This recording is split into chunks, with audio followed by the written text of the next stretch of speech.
बड़तोटा बेलपड़ा उच्च विद्यालय आज 46तम वार्षिक उत्सव एटी आम उपस्थित थिलु। एटी बहु मान्यगण्य व्यक्तित्व मंच रे थिले एवं समस्त छात्र छात्री सहित मिसवार सुजोग मिलला।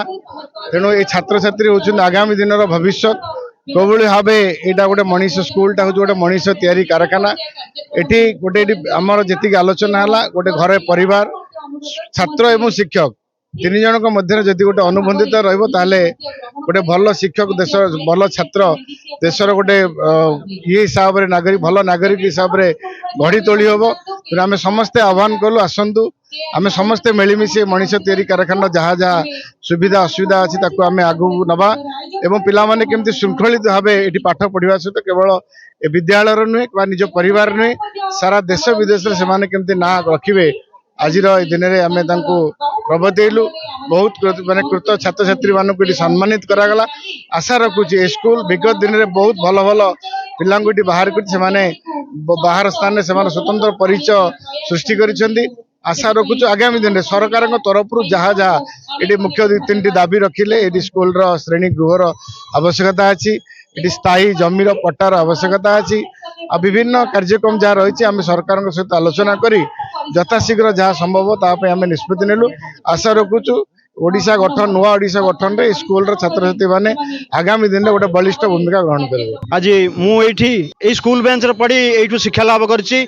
मु आज आलुमिनी प्रेसिडेंट अच्छी एवं से गौरवान्वित अनुभव करुच्ची जे आज 46तम स्कूल जन्मोत्सव रे आज मत सम्मानित अतिथि भाव से ग्रहण कर बहुत बड़ जिनस जे आम स्कूल जहाँ अभाव असुविधा रही जे ए अंचल जट निर्वाचन मंडल जनाशुना व्यक्तित्व भारतीय जनता पार्टी जी सभापति अच्छा जड़े अद्वितीय नेता कहले अत्युक्ति हम ना विश्वरंजन बड़जना आज सभापति रूपे मुख्य अतिथि भाव में अंशग्रहण कर तेणु आमर जहाँ अभाव असुविधा अच्छी आम पाखे आज जनईचु एवं स्कूल जो स्कूल श्रेणी कक्ष पानी एवं खेल पड़िया ये 3टी से प्रतिश्रुति देते सरकार सहित आलोचना करेंगे। सबका साथ सबका विकास कार्यक्रम को सामिल करी जो माननीय प्रधानमंत्री जो उद्देश्य रही परिपूर्ण करेंगे से मुझे समस्त की धन्यवाद देवी। लुलु भाई से धन्यवाद देवी तुम आम सहित जो डेंग भाई विष्णु भाई एवं आमर अन्य मैंने जो मैंने उपस्थित रही से धन्यवाद देवी एवं स्कूल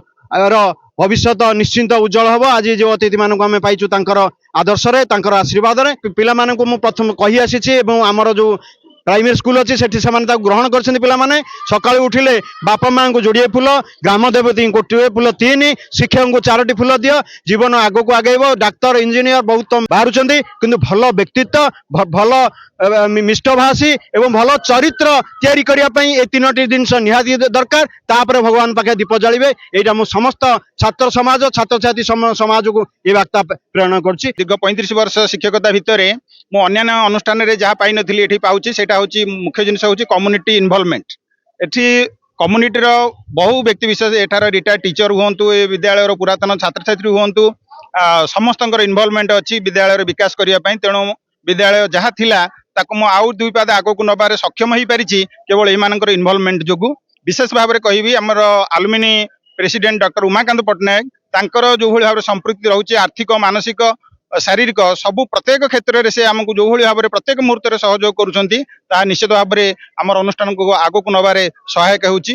बाकी आज आम गहन रे उपस्थित थिले आमर जने विशिष्ट समाजसेवी एवं संगठक विश्वरंजन बड़जेना सार एवं तांका सहित पुणी उपस्थित थिले आमर गोष्ठी शिक्षा अधिकारी श्रीत जोगेश कुमार सामत सिंगार बहु मान्यगण्य व्यक्ति सेमाने जो भली भाव दिग्दर्शन देइछंती पिला माननकु जो भली भाव मूल्यबोध भित्तिक वार्ता देइछंती ता निश्चित भाव में पिलामानकर चरित्र गठन रे सहायक हबो।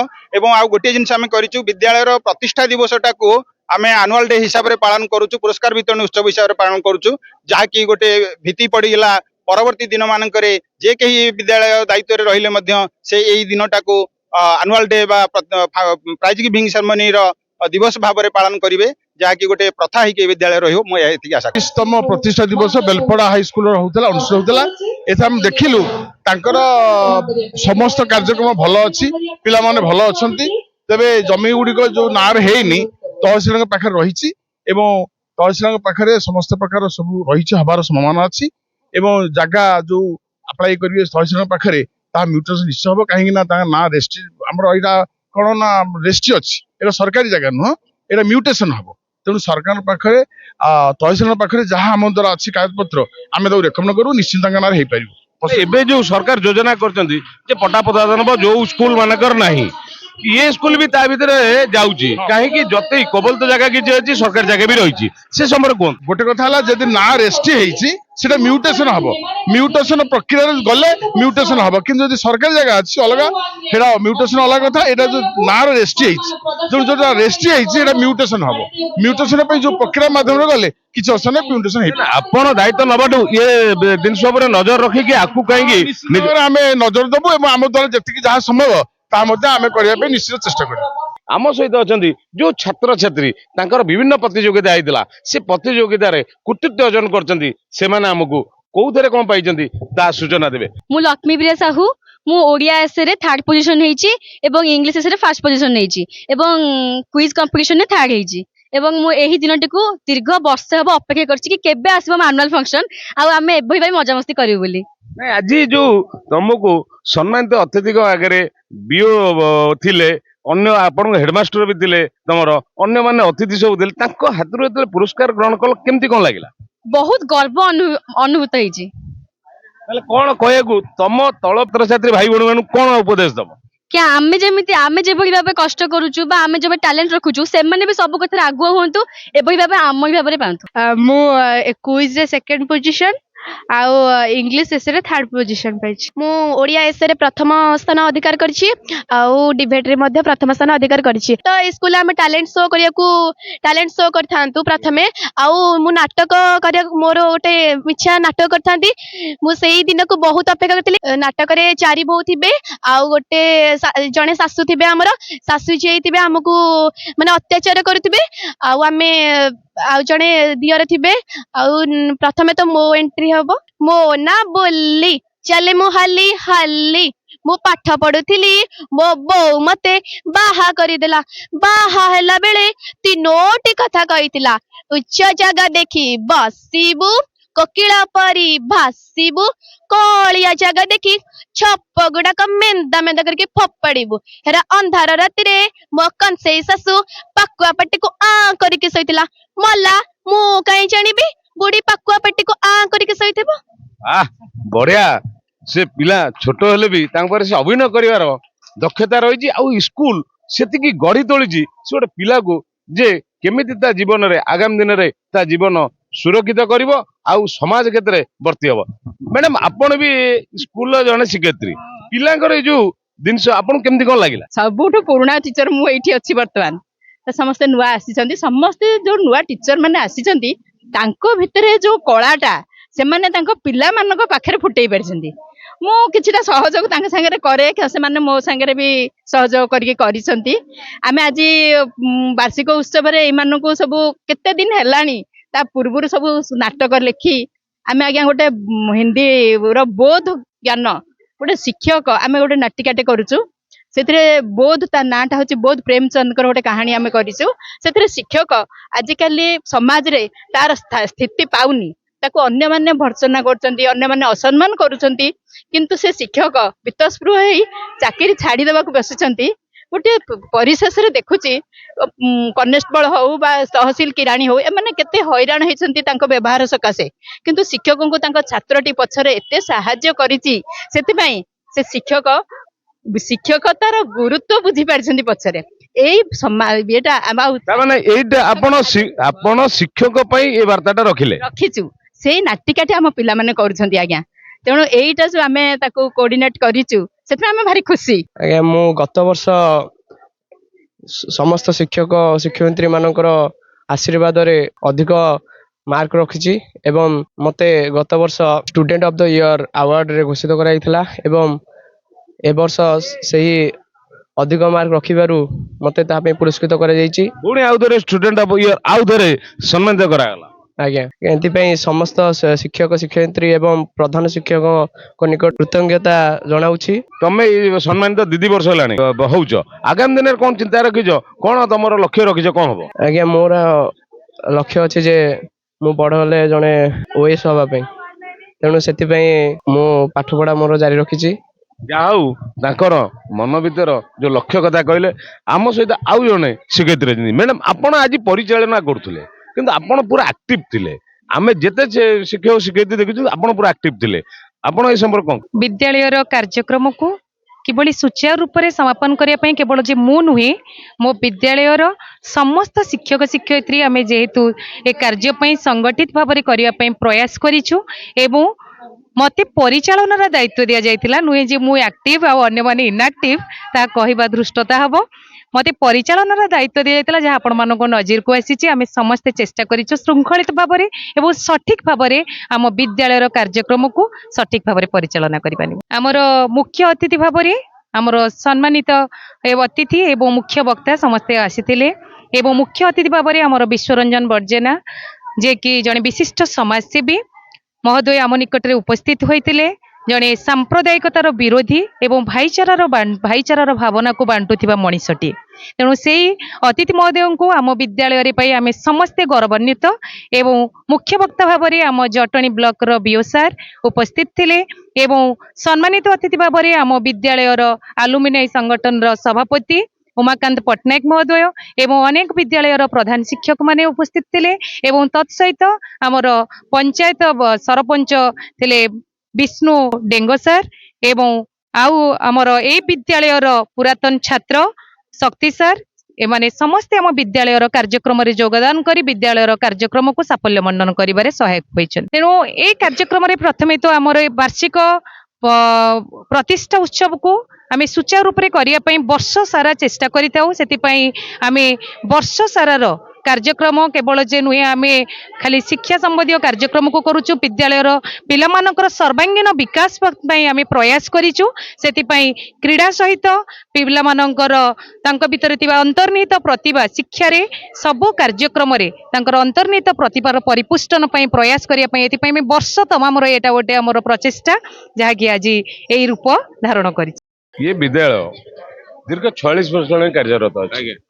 ଇଏ ବିଦ୍ୟାଳୟ ହଉଛି ପିଲା ଗଢିବା କାରଖାନା, କିନ୍ତୁ ଏ 46 ବର୍ଷ ଭିତରେ ଇଏ ସ୍କୁଲ ସେଇଭଳିଆ ରହିଛି। କୌଣସି ଉନ୍ନତି ଆମେ ପରିଲକ୍ଷଣ କରୁନୁ କି ଏଠି ପାଣିର ସୁବିଧା ନାହିଁ, ଏଠି ଜମି ଖେଳ ପଡିଆର ସୁବିଧା ନାହିଁ।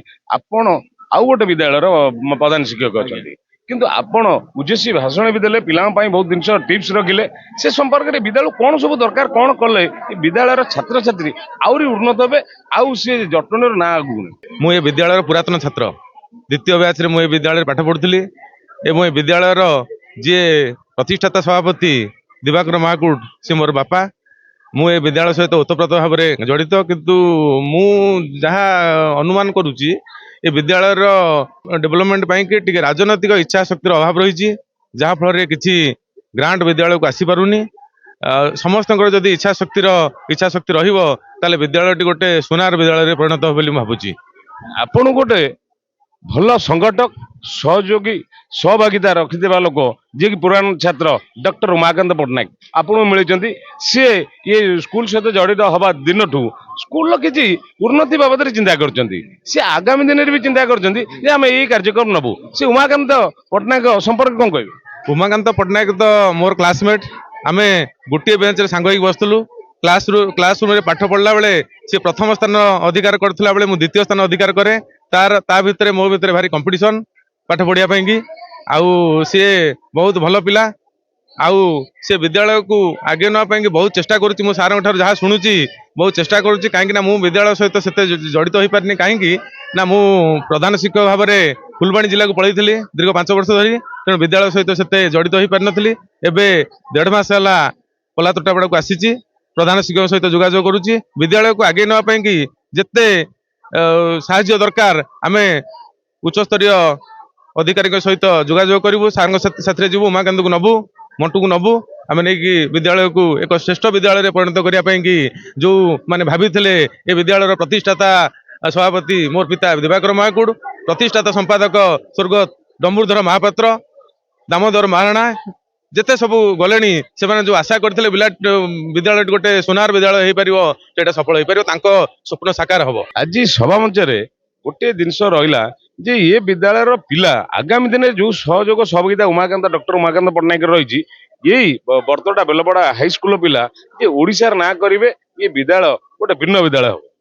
ନିଶ୍ଚିତ ଭାବରେ ଆମ ଏ ବିଦ୍ୟାଳୟରୁ ମୁଁ ଜାଣିବାରେ ଆମ ଗାଁର ଗୋଟିଏ ପିଲା ଯିଏକି MBBS ପାସ୍ କରି ବର୍ତ୍ତମାନ ଡକ୍ଟର ହେଇଛି, ଇଞ୍ଜିନିୟର ହେଇଛନ୍ତି।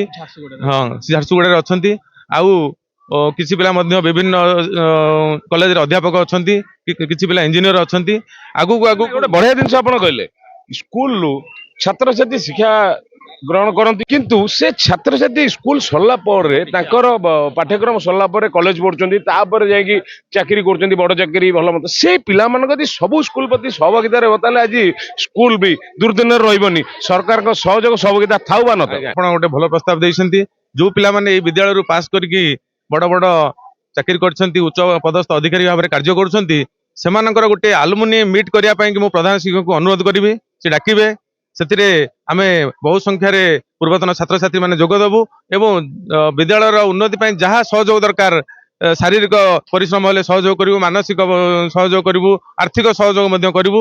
କଲେ ନିଶ୍ଚିତ ଭାବରେ ବିଦ୍ୟାଳୟର ଉନ୍ନତି ହେଇପାରିବ ବୋଲି ମୁଁ ଭାବୁଛି। ଗୋଟେ ବଢିଆ ସୂଚନା ଆମକୁ ଦେଲେ ଯେ ସରକାରଙ୍କ ସହଯୋଗ ସହଭାଗିତା ଶିକ୍ଷା କ୍ଷେତ୍ରରେ ରହିଛି, କିନ୍ତୁ ଏଇ ଯୋଉ ବିଦ୍ୟାଳୟ ମାନଙ୍କରେ ଯୋଉ ଛାତ୍ରଛାତ୍ରୀ ଦଶମ ପାଠ ପଢିଲା ପରେ ତାଙ୍କର ବିଭିନ୍ନ କ୍ଷେତ୍ରରେ ପଶିକିରି ଆଜି ଉଚ୍ଚପଦସ୍ଥ ଚାକିରି କରିଛନ୍ତି, ସେଇମାନଙ୍କ ଯଦି ସହଯୋଗ ରହିବ ବିଦ୍ୟାଳୟ ପ୍ରତି, ଯେ ପୁରାତନ ଛାତ୍ର ହିସାବରେ ଏ ବିଦ୍ୟାଳୟରେ ଆମକୁ ଦେଇଛି ଶିକ୍ଷା, ଆମେ ଶିକ୍ଷାରେ ଆଜି ଏତେ ବାଟରେ ପହଞ୍ଚୁ, ସେଇ ଶିକ୍ଷାକୁ ନେଇ ସେଇ ସହଯୋଗ ନେଇକି ଆମେ ସେଇ ବିଦ୍ୟାଳୟରେ ସହଯୋଗ କରିବୁ। ନିଶ୍ଚିନ୍ତ ବିଦ୍ୟାଳୟ ବିଦ୍ୟାଳୟ ହେଇକି ରହିବ। ଆଉ ସରକାରଙ୍କ ସହଯୋଗ ସହଭାଗିତା ତା ତ ରହିଛି, ସିଏ ତ ଅଲଗା କଥା, କିନ୍ତୁ ଛାତ୍ରଛାତ୍ରୀ ପୁରାତନ ଛାତ୍ରଛାତ୍ରୀଙ୍କର ସହଭାଗିତା 100% ରହିଲେ ବିଦ୍ୟାଳୟ କେବେ ବି ପଛେଇବନି। ଆଉ ଯୋଉ ବିଦ୍ୟାଳୟରୁ ଛାତ୍ରଛାତ୍ରୀ ବାହାରିବେ ସେ ନିଶ୍ଚିନ୍ତ ଉଚ୍ଚ ମନା ହେଇକି ବାହାରିବେ।